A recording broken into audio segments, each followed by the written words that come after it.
రైతు సోదరులందరికీ నమస్కారం. 30వ తేదీ జనవరి నెల 2026 అనంతపురం టమోటా మార్కెట్ టాప్ ధరలు చూసుకున్నట్లయితే అనంతపురం టమోటా మార్కెట్లో 15 కేజీల బాక్స్ అయితే ఉంటుంది. అనంతపురం టమోటా మార్కెట్లో 7 గంటల వరకు జరిగిన యాక్షన్లో అయితే 120 రూపాయలు అయితే సూపర్ టాప్. ఇంకా అనంతపురం టమోటా మార్కెట్లో రోజు రోజుకి ధరలు అయితే తగ్గుతున్నాయని చెప్పొచ్చు.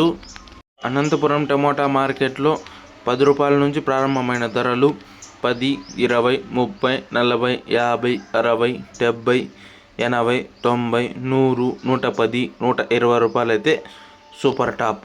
ఇంకా అనంతపురం టమోటా మార్కెట్లో యాక్షన్ అయితే ఇప్పుడిప్పుడే మొదలైంది కాబట్టి ఇంకా ఏమైనా క్వాలిటీలు వచ్చి ధర పెరిగినట్లయితే నెక్స్ట్ వీడియోలో అయితే అప్డేట్ ఇస్తాను. అలాగే మీకు ఈ ఇన్ఫర్మేషన్ నచ్చినట్లయితే లైక్ చేయండి, షేర్ చేయండి, సబ్స్క్రైబ్ చేసుకోండి. ఇంకా అనంతపురం టమోటా మార్కెట్లో 7 గంటల వరకు జరిగిన యాక్షన్లో అయితే 120 రూపాయలు అయితే సూపర్ టాప్.